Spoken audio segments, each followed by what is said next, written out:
Oi, pessoal. O tema de hoje é um daqueles que, de um jeito ou de outro, acaba tocando todo mundo: cuidados paliativos. E a gente vai olhar para um aspecto muito específico que às vezes passa batido, mas que é profundamente humano: o papel da nutrição. Porque no fim das contas, não se trata só de calorias, né? Se trata de qualidade de vida, de dignidade, de conforto. Vamos mergulhar juntos nessa conversa.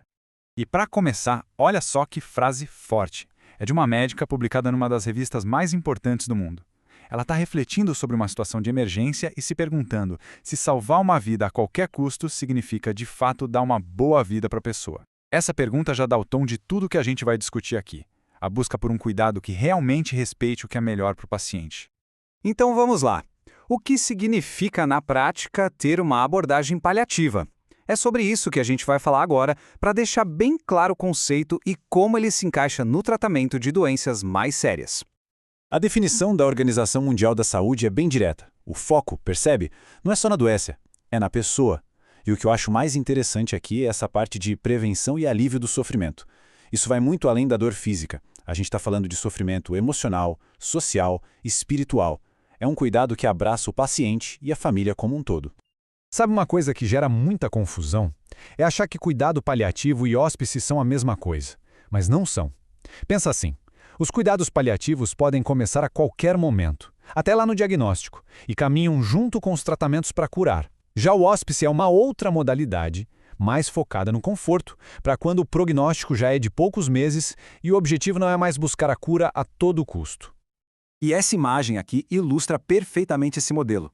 Dá para imaginar os cuidados paliativos como se fosse uma camada de suporte que está ali desde o começo. Conforme a doença avança, essa camada vai ficando mais e mais importante, garantindo que a qualidade de vida nunca saia de foco. Ok, mas como é que a equipe de saúde identifica quem pode se beneficiar desses cuidados mais cedo? Pois é, existe uma ferramenta para isso. E ela é, olha só, surpreendentemente simples. Essa é a tal pergunta surpresa. Ela faz parte de uma ferramenta chamada NECPAL.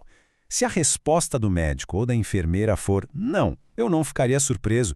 Isso não é uma sentença de morte de jeito nenhum. É um sinal, um alerta de que talvez seja a hora de ter uma conversa mais a fundo com o paciente sobre seus desejos e seus objetivos de tratamento. E depois dessa pergunta, a ferramenta guia uma avaliação mais detalhada. Ela olha para várias coisas. Se o paciente tem ido muito para o hospital, se está perdendo peso ou a capacidade de fazer as coisas sozinho, se já tem outras síndromes comuns em idosos, enfim, é um jeito bem estruturado de olhar para a situação completa da pessoa. E funciona? Bom, os dados mostram que sim. Este gráfico deixa claro que os pacientes identificados como NECPAL positivo têm de fato uma chance maior de falecer em 6, 12 ou 24 meses. Ou seja, a ferramenta realmente consegue apontar quem são os pacientes que precisam de um planejamento de cuidados mais atento e cuidadoso. E agora, a gente entra no coração da nossa conversa de hoje, a nutrição.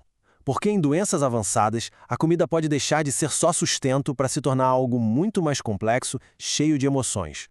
Pensa só. De um lado, a comida é esperança, é prazer, é um ato de carinho. Mas do outro lado, quando a pessoa já está muito doente e não consegue comer, a insistência pode virar uma fonte de culpa, de medo, até de dor física. É um equilíbrio muito, muito delicado. É por isso que, conforme a doença avança, os objetivos da nutrição precisam mudar também. Lá no começo, o foco é em nutrir, fortalecer o corpo para a luta. Mas com o tempo, principalmente nas fases mais avançadas, o objetivo muda completamente e passa a ser o que a gente chama de alimentação de conforto. E aqui está a definição desse conceito que é chave. Alimentação de conforto é um ato de cuidado total, focado no bem-estar daquele momento. É deixar a pessoa sentir o gosto de algo que ela ama, na quantidade que ela quiser, sem nenhuma pressão para bater meta de caloria. A prioridade absoluta é o conforto. Agora, vamos ver como todos esses conceitos se aplicam em decisões da vida real. Decisões que têm um impacto direto na dignidade da pessoa.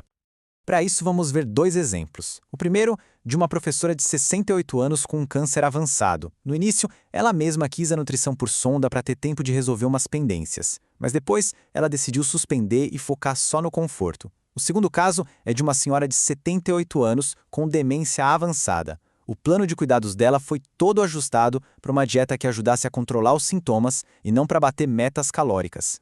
E esse ponto aqui é crucial, especialmente no caso da demência. A ciência já mostrou que intervenções mais agressivas, como passar uma sonda de gastrostomia, muitas vezes não só falham no objetivo, por exemplo, não diminuem o risco de pneumonia, como podem piorar a qualidade de vida e até encurtar a sobrevida. Essa frase foi tirada da diretiva antecipada de uma professora que enfrentou uma doença terminal. É um recado muito poderoso sobre autonomia, né? Ela não estava desistindo de viver, ela estava definindo o que era uma boa vida para ela até o fim. E a escolha dela era por dignidade e conforto, não por prolongar o tempo a qualquer preço. E a gente termina com essa pergunta, que na verdade resume toda a filosofia por trás dos cuidados paliativos. A medicina avançou de um jeito incrível, nos dando mais tempo. O grande desafio agora é garantir que esse tempo extra seja preenchido com dignidade, com conforto e com significado. Como é que a gente faz para adicionar não só dias à vida, mas vida aos dias? Fica aí a reflexão.